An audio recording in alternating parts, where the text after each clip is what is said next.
राधे राधे। गुप्त नवरात्रि में माँ काली की कथा अवश्य सुने। पौराणिक काल में रक्त बीज नाम का एक असुर हुआ करता था। वह भगवान शिव का बहुत बड़ा भक्त था। उसने भगवान शिव की घोर तपस्या करके वरदान पाया था। उसे वरदान मिला था कि उसके रक्त की जितनी बूंदें धरती पर गिरेंगी उतने ही बलशाली असुर उत्पन्न हो जाएंगे। भगवान शिव से वरदान मिलने के बाद वह ऋषि मुनियों पर अत्याचार करने लगा। फिर ऋषि मुनियों ने देवताओं से रक्षा करने की विनती की। ऋषि मुनियों की रक्षा के लिए देवताओं ने रक्त बीज को युद्ध के लिए ललकारा। रक्त बीज भी युद्ध करने आ पहुंचा। युद्ध में रक्त बीज के शरीर से खून की गिरने वाली सभी बूंदें रक्त बीज के जैसे ही बलशाली असुर बन जाते थे। काफ़ी समय तक युद्ध करने के बाद भी देवतागण उसे युद्ध में मार नहीं पाए। अंत में देवताओं को रक्त बीज ने हरा दिया और देवलोक को अपने अधिकार में कर लिया। इसके बाद सभी देवता शिव जी के पास पहुँचे। सभी ने भगवान शिव जी से रक्षा करने की प्रार्थना की। उस समय देवी पार्वती भी शिव जी के साथ ही मौजूद थी। देवताओं की बातें सुनकर वह क्रोध से लाल हो गईं। तब उनके शरीर से माता काली की उत्पत्ति हुई। फिर देवी काली रक्त बीज से युद्ध करने निकल पड़ी। युद्ध के मैदान में देवी काली ने अपनी जीभ को काफ़ी बड़ा कर लिया। उसके बाद रक्त बीज के शरीर से जो भी रक्त की बूंदें गिरती, माता काली उससे उत्पन्न होने वाले असुरों को निगल जाती। इस तरह जब रक्त बीज का शरीर रक्त विहीन हो गया तो माता काली ने उसका भी अंत कर दिया। रक्त बीज के वध के बाद भी माँ काली का क्रोध शांत नहीं हो रहा था। ऐसा प्रतीत हो रहा था कि मानो वह तीनों लोकों को निगल जाएंगी। देवी के रूप को देखकर सारे देवता इधर उधर भागने लगे। तब भगवान शिव उनके रास्ते में लेट गए और क्रोध में ही देवी काली ने भगवान शिव की छाती पर अपना पैर रख दिया। इसके बाद देवी काली का क्रोध शांत हुआ। वहीं कालिका पुराण में वर्णित कथा के अनुसार एक बार हिमालय पर स्थित मतंग मुनि के आश्रम सभी देवता पहुँचे। उसके बाद मतंग मुनि ने यज्ञ आरंभ किया। फिर सभी देवता महामाया देवी की स्तुति करने लगे। काफ़ी समय तक स्तुति करने के बाद माता महामाया देवताओं के सामने प्रकट हुई। माता ने देवताओं से पूछा कि तुम सभी किसकी स्तुति कर रहे हो। उसी समय देवी महामाया के शरीर से एक काली रंग की दिव्य स्त्री प्रकट हुई।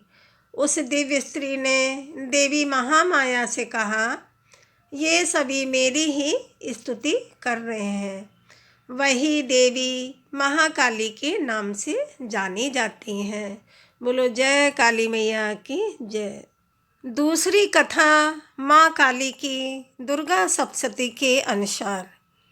काली माँ की उत्पत्ति श्री मार्कंडेय पुराण एवं दुर्गा सप्तशती के अनुसार जगत जननी माँ अम्बे की ललाट से हुई थी।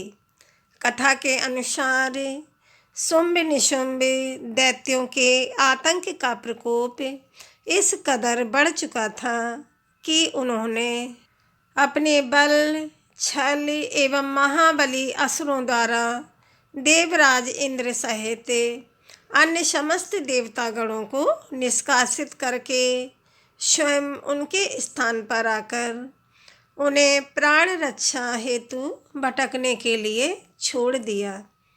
दैत्यों द्वारा आतंकित देवों को ध्यान आया कि महिषासुर के इंद्रपुरी पर अधिकार कर लिया है।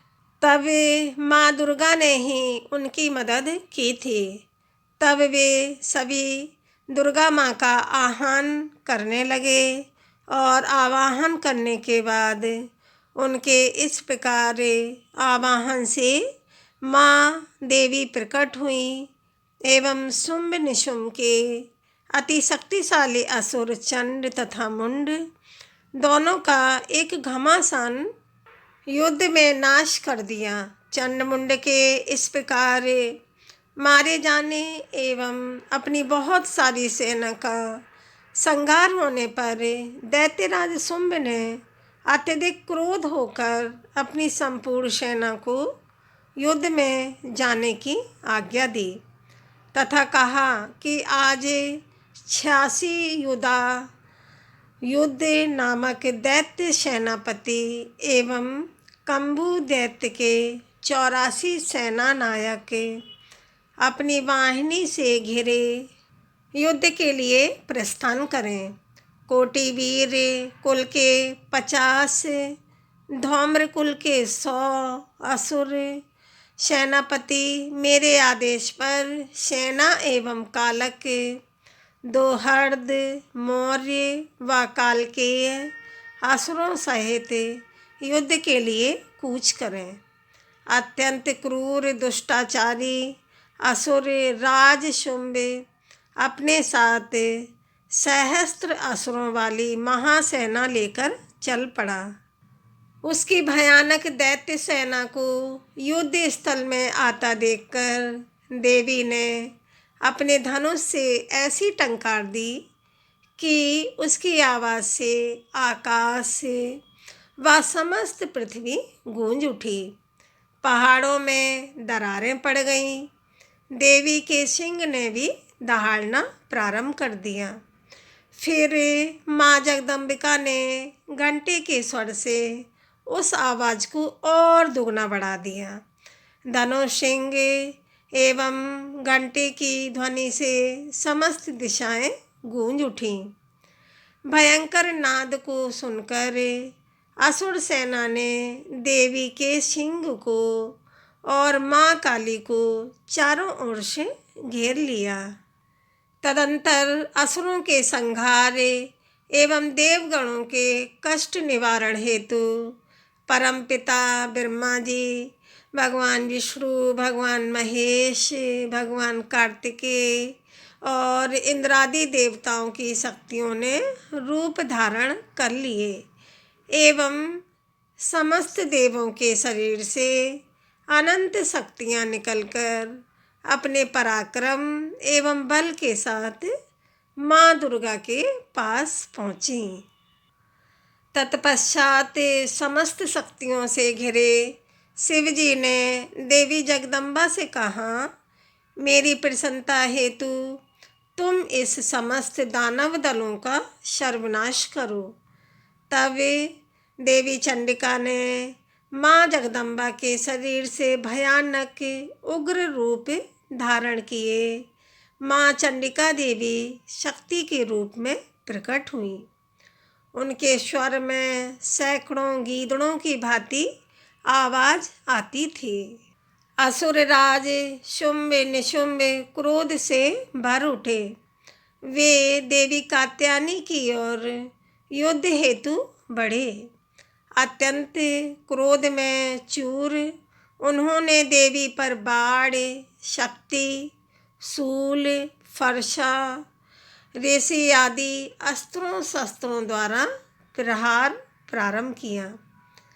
देवी माँ ने अपने धनुष से टंकार की एवं अपने बाणों द्वारा उनके समस्त अस्त्रों शस्त्रों को काट डाला जो उनकी ओर बढ़ रहे थे।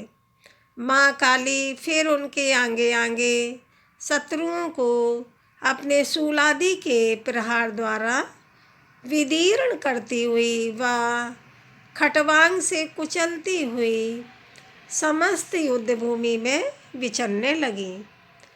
सभी राक्षसों चंड मुंडादि को मारने के बाद उसने रक्तबीज को भी मार दिया। शक्ति का यह अवतार एक रक्तबीज नामक राक्षस को मारने के लिए हुआ था।